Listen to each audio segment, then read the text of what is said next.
Guys আজকে আমি একদম সকাল সকাল রেডি হয়ে বাইরে হয়ে পড়ছি। সকাল সকাল রেডি হয়ে বাইরে হয়ে পড়ছি মানে কোথাও তো আমি যাইতেছি।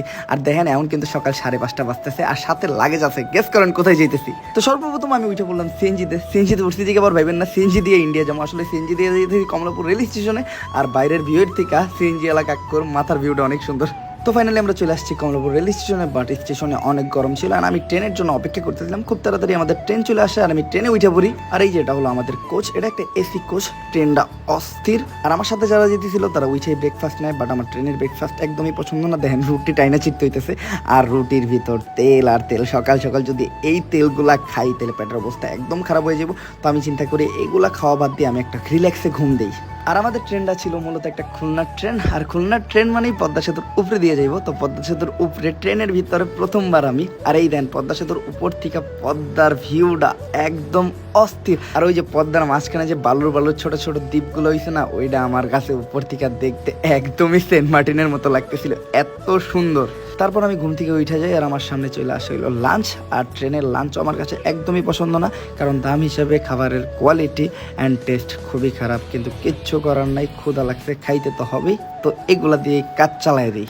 আর খাওয়া শেষ করতে না করতে আমরা চলে আসি দর্শনা স্টেশনে। দর্শনা স্টেশনে নাইমা আমরা একটা ভ্যানে চড়ি। এখন আমরা যেমন হইলো বর্ডারে। আর সবচেয়ে মজার বিষয় হইলো ভ্যানালা আঙ্কেলও নাকি আমার চিনে, উনি নাকি আমার ভিডিও দেয়। আর এই দেন সাইডে আমার একটা সাবস্ক্রাইবারও আছে। আর দর্শনা জায়গাটা মোটামুটি সুন্দরই। এই জায়গার মানুষজন যে আমার ভিডিও এত দেয় এটা আমি আগে জানতাম না। বাট আমি এই রাইডটা অনেক এনজয় করতেছিলাম। লাইক ভ্যানে ঘুরে বেড়ানো আমার অনেক পছন্দের। তো কোথাও গেলে আমি ভ্যানেই ঘুরে বেড়াই। তো তারপরে আমরা চলে আসলাম হলো জয়নগর আন্তর্জাতিক চেকপোস্টে, যে জায়গায় আমাদের পাসপোর্টের চেকিং চলতেছিল, ইমিগ্রেশন চলতেছিল বলতে পারেন।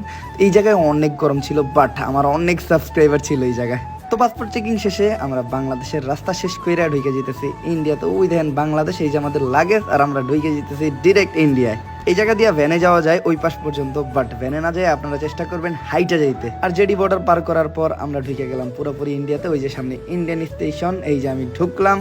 আর আশেপাশে যে গাড়ি ঘোড়া চলাচল করে বা মানুষ দেখতেছেন সবই ইন্ডিয়ান। তারপরে আমরা বৈদেশিক মুদ্রা বিনিময় কেন্দ্রে যাই। ওইখানে যে আমাদের বাংলাদেশি টাকা দিয়ে ইন্ডিয়ান টাকা কালেক্ট করে নিই, কারণ ইন্ডিয়াতে চলার জন্য ইন্ডিয়ান টাকাই দরকার। দেন আমি এখান থেকে ফল কিনি কিছু। তারপর ইন্ডিয়ান টাকা দিয়ে টিকিট কাউন্টার থেকে টিকিট কিনা আমাদের লাগেজ টাগেজ প্যাক করে আমরা ট্রেনের জন্য অপেক্ষা করি। ট্রেন আসতে অনেক দেরি হবে, যার জন্য আমি অনেক বড় হইতেছিলাম। আর এই জায়গায় অনেক বেশি গরম, বাংলাদেশের তুলনায় অনেক বেশি গরম। আর অনেক অপেক্ষার পর আমাদের ট্রেন চলে আসে। এটা একটা লোকাল ট্রেন ছিল, কারণ আমরা যে জায়গায় যাবো ওই জায়গায় লোকাল ট্রেন দিয়ে যাইতে হয়। তো চিপা চাপা দিয়ে ঢুইকা আমি ট্রেনের ভিতরে প্রবেশ করি। আর আমরা যখন উঠি তখন ট্রেনটা ফাঁকা থাকলেও পরে অনেক ক্রাউড হয়ে যায়। বসার জায়গায় ছিল না, মানুষ দাঁড়ায় দাঁড়ায় ছিল। আমি কোনো রকম বসার একটুখানি একটা জায়গা পাই, ওই জায়গায় চিপা চাপাই বসে পড়ি। দেন আমরা চলে আসি শিয়ালদা স্টেশনে, যেটা ইন্ডিয়ার সবচেয়ে বড় একটা স্টেশন। আর এই জায়গায় এত ক্রাউড ছিল বলার বাইরে। তো এইখান থেকে আমরা আবারও ট্রেনে উঠবো। আর এইখান থেকে ট্রেনে চড়া আমরা যাবো হলো ডিরেক্ট দুর্গানগর। আর ট্রেনে চড়ার সাথে সাথে একটা সন্দেশ পাই, যেটা আমি 10 রুপি দিয়ে কিনে নিই। আমার ইন্ডিয়ান স্ট্রিট ফুড খাওয়ার খুব শখ ছিল। আর সন্দেশগুলো খেয়ে দেখলাম না, সন্দেশটা আসলে মজাই। আর একটা জিনিস দেখে তো আমি ভুলেই গেছি, এই দেখেন আমার কাছে কিন্তু ইন্ডিয়ান টাকা আছে এখন।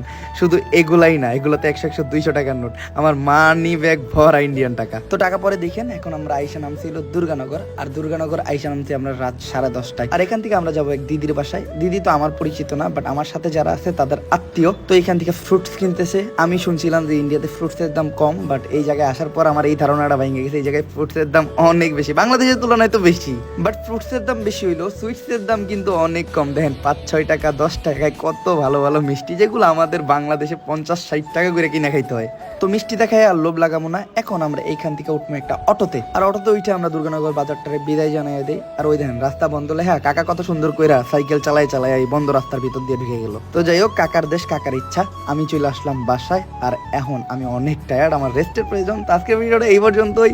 ভালো থাকবেন আর পেজটার অবশ্যই ফলো দিয়ে দিবেন নেক্সট এই টাইপের ভিডিও পাওয়ার জন্য।